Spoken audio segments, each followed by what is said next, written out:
दर्शकवृन्द नमस्कार। बाराबर्दिया नगरपालिकाको सहयोगमा निर्मित यो कार्यक्रम जनतासँग मेयर। जनतासँग मेयरको यो पहिलो अङ्कमा यहाँहरूलाई सदाझै हार्दिक स्वागत छ। यस कार्यक्रममा हामी बाराबर्दिया नगरपालिकाका नगर प्रमुख, उपप्रमुख र वडा अध्यक्ष लगायत जनप्रतिनिधि जनतासँग प्रत्यक्ष भेटघाट गरी जनताका दुःख कष्ट गुनासाहरू सुन्ने र जनताका समस्या समाधानको उपाय निकाल्ने प्रयास गर्नेछौँ। यो कार्यक्रम जनतासँग जनप्रतिनिधिको प्रत्यक्ष भेटघाट गराई जनप्रतिनिधिलाई जनताप्रति उत्तरदायी बनाउने एउटा सार्थक प्रयास हो। जनतासँग गुनासा लिएर जनप्रतिनिधि समक्ष धाउने प्रथालाई रोक्दै अब जनप्रतिनिधि नै जनताको घर दैलोमा स्थानीय तहले गरेका कामको प्रभावकारिता, भए नभएको एवं सल्लाह सुझाव तथा गुनासा सुन्ने र समस्याको समाधान खोज्ने प्रणालीको विकास हो जनतासँग मेयर। जनतासँग मेयर कार्यक्रममा हामीले मेयर, उपमेयर, वडाध्यक्षहरू, सदस्यज्यूहरू, कार्यपालिकाका सबै सदस्यहरू जनतासँग प्रत्यक्ष रूपमा जोडिराख्नका लागि र विशेष रूपले जनताका समस्याहरू, विभिन्न खालका समस्याहरू हुन्छन्। पारिवारिक समस्या हुन्छ, सामाजिक समस्या हुन्छ, थुप्रै समस्याहरूलाई प्रत्यक्ष रूपमा भेटेर नै अन्तर्संवाद गर्ने, छलफल गर्ने, उहाँहरूको समस्या दुःख सुख कुराहरू बुझ्ने, त्यसको समाधानका लागि हामीले कार्यक्रमहरू यो बनाएका हौँ। अब अहिले विशेष रूपले हामी विगतमा जनतासँग भेट्ने, टोल टोल गाउँ गाउँमा हरेक दिन साँझ जाने, जनतासँग बसेर छलफल गर्ने, उनीहरूका समस्याहरूलाई हामीले टिपोट गर्ने र त्यो समस्या समाधान गर्नका लागि कस्तो खालको कार्यक्रम बनाउनुपर्छ, सामाजिक विकास क्षेत्रको कार्यक्रमलाई त्यो खालको तिर मोड्ने, त्यो खालको बनाउनेतिर हामीले कोसिस गर्दै आएका हौँ। जनतासँग मेयरको यो पहिलो अङ्कमा हामी कोरोना सङ्क्रमित बिरामीहरूको स्वास्थ्य अवस्था बुझ्नका लागि जनप्रतिनिधिले घर दैलो गरेको विषयवस्तु प्रस्तुत गरेका छौँ। बाराबर्दिया नगरपालिकाका नगर प्रमुख, उपप्रमुख एवं प्रमुख प्रशासकीय अधिकृत समेत दोस्रो चरणको कोरोना सङ्क्रमण भाइरसबाट सङ्क्रमित हुन पुगे। सङ्क्रमण मुक्त हुन बित्तिकै होम आइसोलेसनमा रहेका बिरामीहरूको स्वास्थ्य अवस्था बुझ्न नगर प्रमुख, प्रमुख प्रशासकीय अधिकृत, स्वास्थ्य शाखा प्रमुख लगायत डाक्टर सहित औषधि लिएर घर दैलोको यो दृश्य।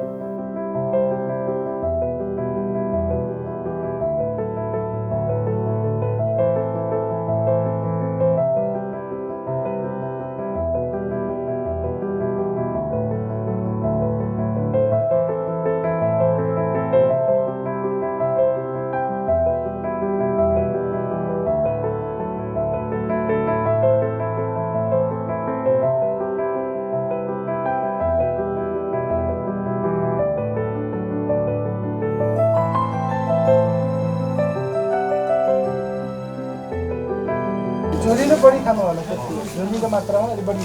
यो गर्मीको मौसम छ, तराईमा हुनुहुन्छ झन् डिहाइड्रेसन हुन्छ, त्यही भएर अझै बढी पानी खाने क्या।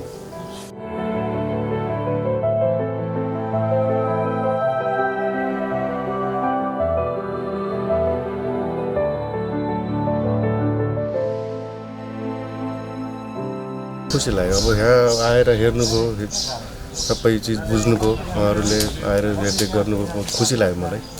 राम्रो कुरो हो आएर हेरदेख गर्ने। बिरामी पनि आत्मबल बढ्छ, अब बिरामीहरू पनि खुसी हुन्छन्।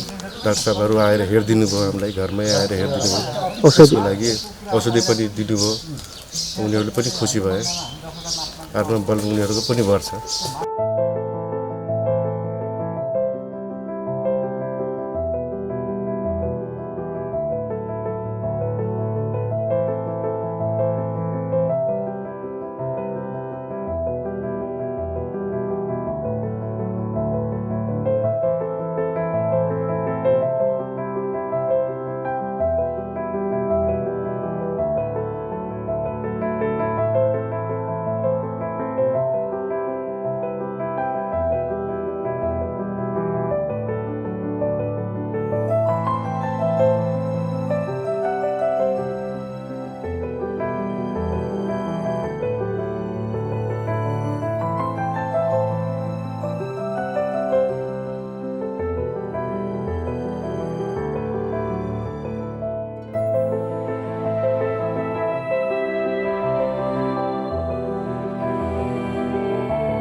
अङ्कल नमस्कार। नमस्कार। कस्तो छ अहिले हजुरलाई? अलिक ठिकै त थियो अलि के जुरजुर हाम गऱ्यो हजुर अलि टाउको दुख्या जस्तो गऱ्यो त्यही भएर एग्री बाहिरतिर पनि बस्ने घाममा हजुर। अहिले भित्रतिर खानेकुरा त खाइराख्नु भएको छ? खाना अलिअलि खान्छु। खाना छोड्नु हुँदैन? खानेकुरा के खानुपर्छ? सबै खानेकुराहरू। डाक्टर साहबसँग केही भन्नु छ भने पनि तपाईँहरूले सोध्नुहोस्, उहाँले बाँकी भन्नुहुन्छ है। अलिअलि जुरजुर ज्वरो आउँछ त्यही हातको चालियो भए जस्तो थियो। हातखुट्टा दुख्छन् कोही कोही बेला हुनुहुन्छ। त्यही हो, अरू त के भन्नु छ र अब।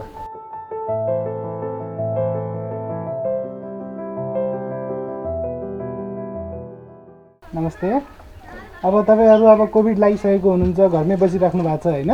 खानामा त्यस्तो बार्न पर्ने केही पनि छैन। हामी तराईमा र अलिकति गर्मी मौसममा बसिरहेको हुनाले अलिक झोलिलो पदार्थ चाहिँ धेरै खानु होला है। त्यस्तो बार्न पर्ने चिज भन्ने केही पनि छैन। ओसिला झोलिला चिजहरू एकदम धेरै खाने। अनि तपाईँलाई धेरै ज्वरो आयो, टाउको दुखे जस्तो भयो अथवा शरीर दुख्यो भने हामीले तपाईँहरूलाई दिएर पठाएको छ मलाई सिटामोल। त्यो 1 चक्की अथवा हजुर 50 केजीभन्दा माथि भएको हुनाले 2 चक्की एकैचोटि खान सक्नुहुन्छ है। अनि केही समस्या त्यस्तो पऱ्यो भने हामीहरूको नम्बर छँदैछ हजुरसँग, केही परामर्श दिनु होला।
मेरो नाम लालाबहादुर बुढा। म यो जनता मावि रमापुरको शिक्षक हो र म लगभग 11 दिन जति ज्वरो आयो। बिस्तारै कर्मिक रूपमा सुधार भएको छ। जनप्रतिनिधि डाक्टर सहितको टोलीहरू गाउँ गाउँमा घर घरसम्म चाहिँ यसरी कोरोना सङ्क्रमितहरूको अवस्था बुझ्न आउनुभयो, खुसी लागेको छ। बाराबर्दिया नगरपालिकाले पनि एउटा 15 बेडसम्मको चाहिँ एउटा कोभिड अस्पताल स्थापना गर्दा चाहिँ एकदमै हामी चाहिँ यो बाराबर्दिया नगरपालिकावासी सहित हाम्रो यो वार्ड नम्बर 7 निवासी खुसी भएका छौँ। अप्ठ्यारा भएका बिरामीहरू, त्यस्तो अवस्था नाजुक अवस्था हुन खोजेको बिरामीहरूलाई चाहिँ तत्कालै हामीले नेपालगञ्ज कोहलपुर पुर्याउनुभन्दा यहाँ चाहिँ लिँदा अक्सिजन समेतको व्यवस्था भएको हुँदा बिरामीहरूले पनि सहज चाहिँ त्यो वातावरण पाएको हामीले महसुस गरेका छौँ। लाग्छ अक्सिजनको व्यवस्थासहित अझै चाहिँ बेडहरूको चाहिँ सङ्ख्या थप्न पाएको भए नेपालगञ्ज कोहलपुर टाढा टाढा जानुभन्दा आफ्नै एउटा नगरपालिकाभित्र चाहिँ एउटा यो सङ्क्रमणकालीन अवस्थामा चाहिँ स्वास्थ्यको के अरे कोभिड अस्पताल अझै चाहिँ बेड अथवा चाहिँ शय्या थप गर्न पाएको भए मलाई चाहिँ खुसी लाग्थ्यो र हामी सबै चाहिँ खुसी हुन्थ्यौँ।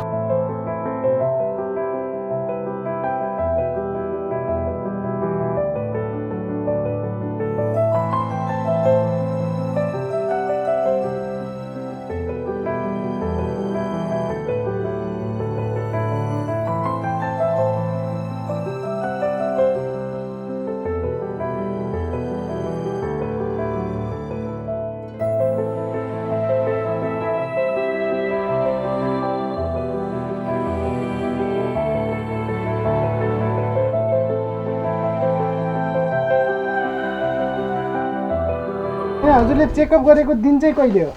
21 गते भनेपछि भर्खरै हो, त्यो अझै भएको छैन। तपाईँ 14 दिन पुरा गर्नुपर्छ है। 21 गतेदेखि गर्ने हो हामीले।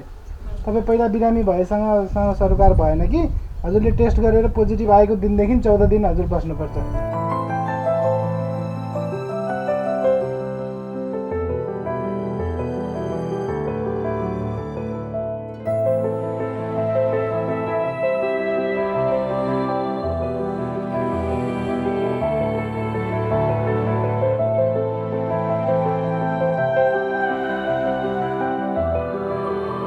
के छ हजुरको अवस्था के छ अहिले?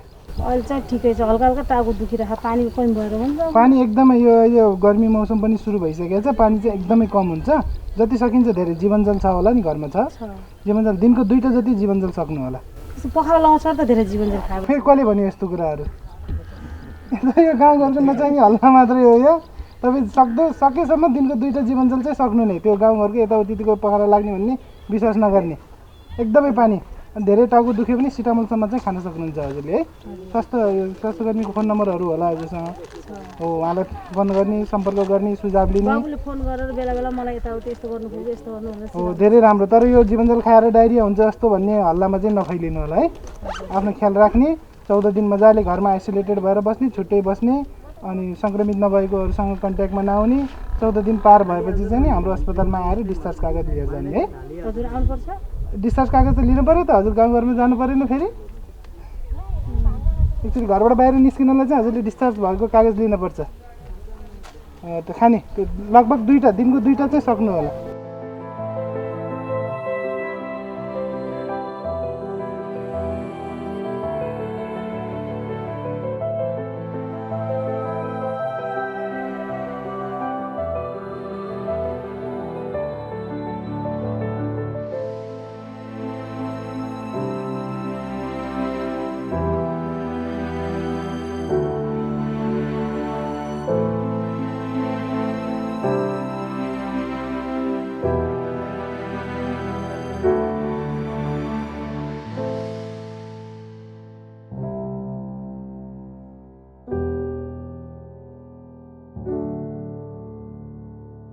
अहिले पछिल्लो चरणमा कोभिडको जुन सङ्क्रमण दोस्रो पटक फेरि पनि जुन बढिरहेको छ र अहिले अलि बढी नै सङ्क्रमण फैलिने र जोखिमहरू धेरै सिर्जना गरिरहेको छ। धेरै जोखिम अवस्थाका बिरामीहरू लक्षणहरू देखिने, धेरै मतलब बढी नै समस्या भइरहेका बिरामीहरूको अवस्था छ र अहिले हामी मृत्यु दर हेर्दाखेरि पनि बढी नै अहिले भइरहेको सन्दर्भमा अहिले हामी हाम्रो आरसी थारू मेमोरियल अस्पतालबाट हामीले आइसोलेसनहरू निर्माण गरी डक्टरी सेवाहरू हामीले दिइरहेका छौँ। त्यहाँ जति पनि सङ्क्रमित र अलि जोखिम अवस्थामा रहेका बिरामीहरूलाई त्यही आइसोलेसन कक्षमै राखेर अक्सिजन दिनुपर्ने अवस्थाका बिरामीलाई त्यहीँ राखेर हामीले उपचार गरिरहेका छौँ। अहिलेसम्म जतिजना भर्ना हुनुभएको छ सबैलाई हामीले निको पारेरै पठाएका छौँ। जस्तै बाँसगढीबाट आउनुभयो, गुलरियाबाट आउनुभयो, मधुबनबाट आउनुभयो, उहाँहरूलाई पनि हामीले निको बनाएरै पठाएका छौँ। त्यसैले गर्दाखेरि अहिले हामी विशेष रूपले जोखिम अवस्थामा रहेका सङ्क्रमितहरूलाई अस्पतालबाटै हामीले उपचार गरेर उहाँहरूलाई त्यही आइसोलेसनमै राखेर उपचार गरिरहेका छौँ। र खास गरी सामान्य लक्षणहरू देखिएको र पोजिटिभ जति हुनुहुन्छ उहाँलाई हामीले होम आइसोलेसनमा रहनका लागि उहाँहरूलाई हामीले व्यवस्थापन गरेका छौँ र उहाँहरू आफ्नै घरमा अलग्गै बस्नु भएको छ। त उहाँहरूसँग नियमित डाक्टर साहबहरूले फोनबाट पनि परामर्श दिइरहनु भएको थियो र पछिल्लो चरणमा म सङ्क्रमित भएर मुक्त भइसकेपछि म आफै पनि सङ्क्रमित भएँ र मेरो आइसोलेसन समय सकेपछि म र हाम्रो आरसी थारू मेमोरियल अस्पतालका डाक्टर साहब मेसु, डाक्टर रोशन साहब कोटा लगायत हाम्रो स्वास्थ्य शाखाका साथीहरू हामी कोभिड पोजिटिभहरू जो घरमा बसिरहनु भएको छ एकान्तवास, उहाँहरूलाई प्रत्यक्ष भेटेर हामीले उहाँहरूको स्वास्थ्य अवस्था बुझ्ने, उहाँहरूको औषधि सकेछ भने औषधिहरू दिने, त्यसपछि उहाँहरूलाई परामर्श डाक्टर साहबले दिनुहुन्छ। त्यसरी उहाँलाई प्रत्यक्ष भेटेर म आफै पनि भेटेर कुराकानी गर्छु। विशेष गरी उहाँहरूको मनोबल नगिरोस् भन्नका लागि, मनोबल उठाउनका लागि, विशेष गरी यो कोरोना भयो भनेपछि मान्छे एकैचोटि मन खस्किने, मनोबल कमजोर हुने कतिपयको देखिन्छ। त्यसैले गर्दाखेरि विशेष गरी मनोबल उठाउन पनि आवश्यक छ। हामी जनप्रतिनिधिहरू प्रत्यक्ष उहाँहरूकै घरमा गएर भेट्दाखेरि उहाँहरू खुसी प्रकट गर्नुभएको छ, उहाँहरू चाहिँ हँसिलो मुद्रामा आउनु भएको छ। हाम्रो साथमा जनप्रतिनिधि हुनुहुन्छ, हामीलाई केही भयो उहाँले जोगाउनुहुन्छ भन्ने विश्वास जागेको छ। एकातिर भने डाक्टर साहबले त्यही परामर्श दिने, उहाँहरूको लक्षण कुन अवस्थामा पुगेको छ, कस्तो भइरहेछ त्यो गर्नुभएको छ। यो सबै गर्दाखेरि अहिले होम आइसोलेसनमा बस्नुभएका पोजिटिभहरू चाहिँ अहिले निकै खुसी हुनुभएको छ। त्यसैले हामी अहिले प्रत्यक्ष यो कोभिड सङ्क्रमण दोस्रो पटक पनि यो फैलिरहेको सन्दर्भमा हामी जनप्रतिनिधिहरू म आफ्नो तहबाट पुगिरहेको छु र विशेष रूपले कार्यपालिका सदस्यहरू र वडाध्यक्षज्यूहरू वडाको हाम्रो स्वास्थ्य केन्द्रको इन्चार्ज स्वास्थ्य कर्मीसहित उहाँहरू वडामा भेटिरहनु भएको छ। आफ्नो वडामा भएका होम आइसोलेसनमा रहेका पोजिटिभहरूलाई उहाँहरूले नै वडाध्यक्षको नेतृत्वमा टोली वडामा रहेका उहाँहरूलाई भेटिरहनु भएको छ। यसरी हामीले सबैतिर जनप्रतिनिधिहरू पोजिटिभहरूको घरमै जाने, भेट्ने, उहाँहरूसँग परामर्श गर्ने, बसेर एकछिन कुराकानी गर्ने, यो गर्दाखेरि उहाँहरूको मनोबल बढ्नेदेखि लिएर सबै कुराहरू छरछिमेकमा पनि एक खालको जनचेतना जाग्ने खालको सतर्कता बढ्ने सबै कुराहरूमा यसले सकारात्मक सन्देश दिएको हामीले विश्वास लिएका छौँ। त्यसैले यो निकै प्रभावकारी हो।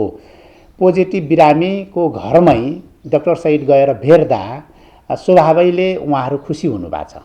त्यसैले यो जनतासँग प्रत्यक्ष जनप्रतिनिधिहरू जनताको सेवामा छौँ भन्ने एउटा कार्य पनि भयो र जनतामा विश्वास पनि जाग्यो। होम आइसोलेसनमा बसेका बिरामीहरूमध्ये कोरोनाका कारण स्वास्थ्यमा समस्या देखिएका बिरामीहरूलाई 12 बर्दिया नगरपालिकाले अक्सिजनसहित कोरोना अस्पतालमा निःशुल्क उपचार गर्ने व्यवस्था मिलाएको छ।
यहाँ हाम्रो जति अलि बढी गम्भीर प्रकृतिका बिरामीहरूलाई हामी यहीँ राखेर उपचार गर्छौँ अस्पतालमै राखेर। बाँकी सामान्य लक्षण देखिएका बिरामीहरूलाई होम आइसोलेसनमै हामी पठाउने गरेका छौँ। अब होम आइसोलेसनमा हुँदाखेरि सबैजना डाक्टरसँग फोन सम्पर्क गर्ने, आफ्नो अवस्था रिपोर्टिङ गर्ने त गरिराख्नु भएको छ।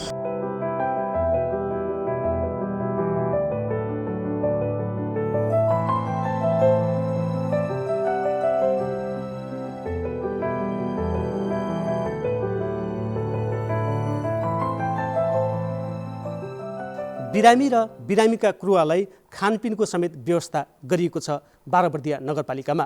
बिरामीलाई उपचार गर्ने सिस्टम एकदमै राम्रो छ सर। एकदम नरम बोल्ने, कसैसित चाहिँ त्यो बडा मिजाजको बोली नबोल्ने, त्यो औषधि गर्ने क्रममा अनि खानपिनको क्रममा खानपिन एकदम राम्रो छ सर। एकदम ताजा तातो खाना पाइरहेका छौँ हामीहरूले। एकदम नास्ता पनि पाइरहेका छौँ, बिहान दिन पाइरहेका छौँ, दिउँसो पाइरहेका छौँ, साँझ बिहान खाना पाइरहेका छौँ। राम्रो छ। पानी यहीँ छ मजासँग, ठाउँ ठाउँमा यहाँ तताएर खाने यहाँ सिस्टम बनाइएको छ। हामी तताएर खाने गरिरहेछौँ। खुसी छ सर, हामी लडिरहेछौँ, हामी यसैमा ढुक्क छौँ, हामी जुट्छौँ। 12 बर्दिया नगरपालिकाले सञ्चालनमा ल्याएको कोभिड अस्पतालमा यति बेला कार्डियक मोनिटर सहितको आइसियु बेड सञ्चालनमा ल्याइएको छ। कोभिड सङ्क्रमणका अति सिकिस्त बिरामीहरूलाई अस्पतालमा उक्त सुविधा नहुँदा रेफर गर्नुपर्ने बाध्यात्मक अवस्थालाई मध्यनजर गर्दै आइसियु बेड सञ्चालनमा ल्याइएको हो। उक्त बेड सञ्चालनमा आएपछि सिकिस्त बिरामीहरूलाई समेत बाराबर्दियाको कोभिड अस्पतालमा उपचार गर्न सकिने भएको छ। हजुरले भर्खरै देख्नुभएको भनेको हाम्रो ICU bed with cardiac monitor हो। यो आइसियु बेड भन्नाले हामीले कसरी भने चाहिँ सेल्फ मोनिटर सेल्फ कन्ट्रोल हुन्छ यो रिमोटले र आफूलाई चाहिएको पोजिसन अनुसार हामीले बेड मिलाउन सक्दछौँ। र कार्डियक मोनिटरमा चाहिँ हजुरको भाइटल साइनहरू विथ हजुरको मुटुका एक्टिभिटीहरू 24 घन्टा हामीले निगरानीमा राख्ने हुनाले क्रिटिकल केसहरूमा चाहिँ हामीले युज गर्ने गर्दछौँ। र अर्को देख्नुभएको हजुरले भनेको बाइप्याप मेसिन भन्छौँ यसलाई। यो चाहिँ कस्तो भने चाहिँ यही अहिले मेनली यो कोरोना पेन्डेमिक अवस्थामा चाहिँ नि सास फेर्न गाह्रो हुने हाई फ्लो अक्सिजन चाहिने बिरामीहरूलाई चाहिँ नि हामीले अक्सिजन राम्रोसँग फोक्सोमा पुर्याउनको लागि यो मेसिनको युज गर्ने गर्दछौँ। अब के छ भने चाहिँ यो बेड र हामीसँग कार्डियक मोनिटर नहुँदाखेरि हामीले क्रिटिकल पेसेन्टहरूलाई चाहिँ 24 घन्टा मोनिटर गर्न अलि अप्ठ्यारो पर्ने हुन्थ्यो र उनीहरूको भाइटल साइन खस्कँदै गएको हामीलाई खबर नहुने र तुरन्त उहाँहरू सिरियस कन्डिसनमा हुने हुनाले त्यस्तो केसहरूलाई हामीले पहिला रिफर गर्ने गर्थ्यौँ। तर अब यो बेड र हाम्रो मोनिटर हामीसँगै भएको हुनाले हामीले क्रिटिकल केसहरूलाई पनि हामीले यहीँ राखेर 24 घन्टा अब्जर्भेसनमा राखेर उनीहरूलाई चाहिए अनुसारको ट्रिटमेन्ट हामी प्रदान गर्न सक्ने गर्छौँ अहिले।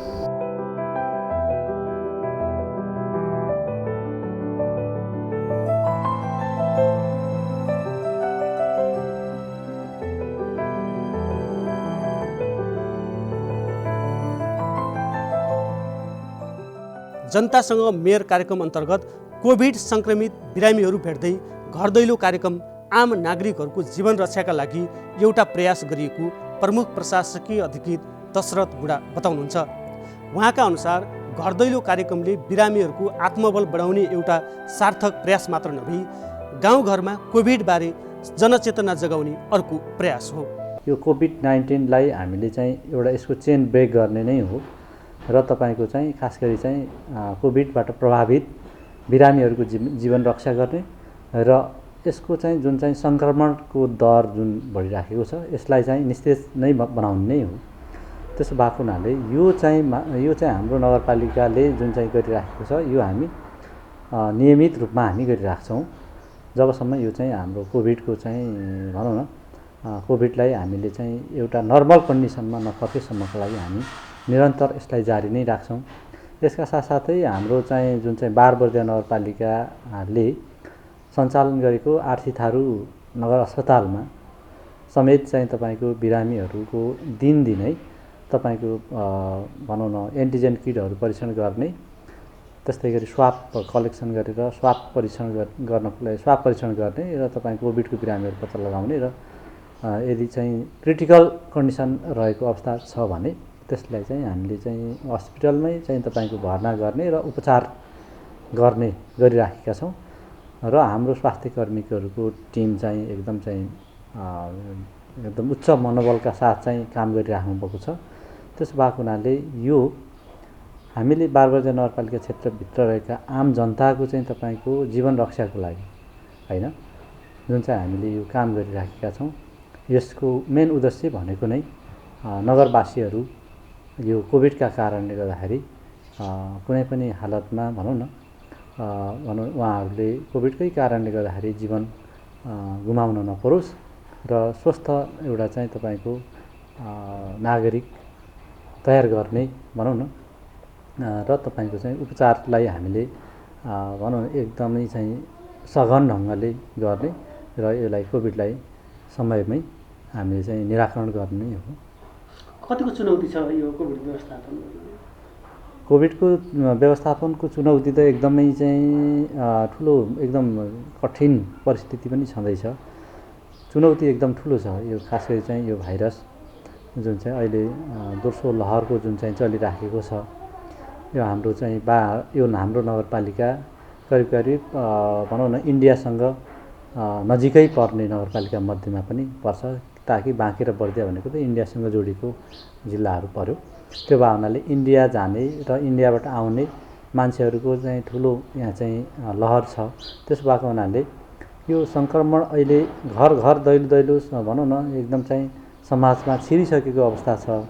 अब यसको व्यवस्थापनका चुनौतीहरूको सन्दर्भमा भन्ने हो भने हामीले चाहिँ पर्याप्त मात्रामा चाहिँ तपाईँको अक्सिजनहरूको उपलब्धता नहुने सम्भावना एकातिर छँदैछ भने हामीलाई अहिले तत्काल स्वास्थ्य परीक्षणको लागि भनौँ न कोभिड टेस्टको लागि एन्टिजेन किटहरू पनि समयमा प्राप्त गर्न नसक्ने अवस्था छ र तत्कालै हामीले यहाँबाट रिफर गर्ने ठाउँहरूमा समेत जस्तो भेरी अञ्चल अस्पताल भनौँ, भेरी अस्पताल भनौँ, कोवलपुर मेडिकल कलेज भनौँ या गुलरिया अस्पताल भनौँ न, हामीले रेफर गर्ने ठाउँहरूमा पनि एकदम चाहिँ बिरामीको चाहिँ घुइँचो, बिरामीको प्याक बेडहरू खाली नपाइने भएको हुनाले एकदमै चुनौतीपूर्ण बन्दै गएको छ। र हामीले यसको व्यवस्थापनको सन्दर्भमा हामीले चाहिँ हाम्रा कर्मचारी साथीहरूलाई चाहिँ भनौँ स्वास्थ्यकर्मी साथीहरूलाई एकदम चाहिँ अहोरात्र चाहिँ खटाएर अक्सिजनको व्यवस्थापन समेत हामीले गरिराखेका छौँ, बेडको व्यवस्थापन गरिराखेका छौँ। त्यस्तै गरी वैकल्पिक ऊर्जाको व्यवस्थापन पनि हामीले गरेका छौँ र औषधिको लागि कोभिडको स्पेसल्ली छुट्टै कोभिडको लागि प्रयोग हुने औषधि पनि हामीले चाहिँ स्टकमा राखेको अवस्था छ भने हामीले यसको व्यवस्थापनको सन्दर्भमा अहिले नगर प्रमुखज्यू स्वयं चाहिँ कोभिड सङ्क्रमित भइसकेपछि, म आफै पनि कोभिड सङ्क्रमित भइसकेपछि, हामी निको भइसकेपछि यो चाहिँ घर दैलोमा गएर नै तपाईँको चाहिँ होम आइसोलेसनमा बसेका बिरामीहरूलाई भनौँ न, बिरामीहरूको स्वास्थ्य उपचारको सन्दर्भमा जाँचबुझ गर्ने, जानकारी लिने, थप चाहिँ त्यहीँ चाहिँ तपाईँको अन द स्पोट फिल्डमै उहाँहरूलाई औषध दिन पर्ने अवस्था रहेछ भने त्यहीँ दिने भन्ने कार्यक्रम पनि हामी यो व्यवस्थापनको लागि नै हामी चलाइराखेका छौँ। यति बेला कोरोनाको महामारीसँग जुधिरहेको अवस्थामा कोरोना भाइरसबाट बच्न स्वास्थ्यका मापदण्ड पालना गर्नुको विकल्प छैन। बाह्रबर्दिया नगर प्रमुख दुर्गाबहादुर थारू कविरले आम बाह्रबर्दियावासीलाई कडाइका साथ स्वास्थ्यका मापदण्डहरू पालना गर्न अपिल गर्नुभएको छ। म सम्पूर्ण हाम्रो नगरवासी आमा बुवा दाजुभाइ तथा दिदीबहिनीहरूमा म हार्दिक अपिल गर्न चाहन्छु कि अहिले यो कोभिड-19 को यो दोस्रो सङ्क्रमण निकै भयानक र जोखिम स्थिति सिर्जना गर्दै फैलिरहेको यस सन्दर्भमा सम्पूर्णले यति बेला अनिवार्य रूपमा स्वास्थ्य मापदण्ड अपनाउने, नियमित साबुन पानीले हात धुने, मास्कको प्रयोग गर्ने र सेनिटाइजरको प्रयोग गर्ने र भौतिक दूरी कायम गर्ने गरी सबैजना रहन म अपिल गर्न चाहन्छु र सबैजना सुरक्षित तरिकाले आफ्नो घरभित्रै बसौँ, बाहिर हिडडुल गर्ने, भिडभाड गर्ने कसैले पनि नगरौँ भन्ने म हार्दिक अपिल गर्न चाहन्छु। अहिले हाम्रो नगरपालिकाभित्र पनि मृत्युदर बढिरहेको अवस्थामा अहिलेको कोरोना बढी नै जोखिम स्थिति सिर्जना गर्दै आइरहेको सन्दर्भमा जतासुकै अक्सिजनको अभाव, अस्पतालमा बेडको अभाव लगायतका थुप्रै सङ्कटहरू सिर्जना भइरहेको यस सन्दर्भमा म सम्पूर्ण नगरवासी र सम्पूर्ण आमा बुवा दाजुभाइ दिदीबहिनीहरूमा अत्यन्त गम्भीरतापूर्वक सुरक्षित तरिकाले सबैजना आफ्नै घरमै रहेर सुरक्षित बसिदिन म अपिल गर्न चाहन्छु र यो कोरोना सङ्क्रमण फैलिन नदिन सबैजनालाई आफ्नो ठाउँबाट सक्रिय भूमिका खेलिदिनका लागि पनि म हार्दिक अपिल गर्न चाहन्छु। विशेष रूपले हाम्रो गाउँका बर्गरहरूको नेतृत्व भइरहेको छ। बर्गरज्यूहरूले आफ्नो गाउँ टोल समाजलाई नेतृत्व गरिरहनु भएको छ। उहाँहरूले पनि विशेष रूपले कोरोना सङ्क्रमण फैलिन नदिनका लागि सक्रियतापूर्वक भूमिका खेल्नुहुनेछ भने म अपिल गर्न चाहन्छु। धन्यवाद। दर्शकवृन्द, बाह्रबर्दिया नगरपालिकाको सहयोगमा निर्मित जनतासँग मेयरको यो अङ्कमा हामीले जनप्रतिनिधिले स्वास्थ्यकर्मीसहित कोरोना सङ्क्रमित बिरामीहरूको अवस्था बुझ्न घर दैलो गरेको विषयवस्तु प्रस्तुत गऱ्यौँ। पुनः अर्को अङ्कमा फरक विषयवस्तुका साथ यहाँहरूमाझ उपस्थित हुने नै छौँ। आजलाई बिदा दिनुहोस्। तपाईँ एनटिभी कोवलपुर हेर्दै गर्नुहोला। नमस्कार।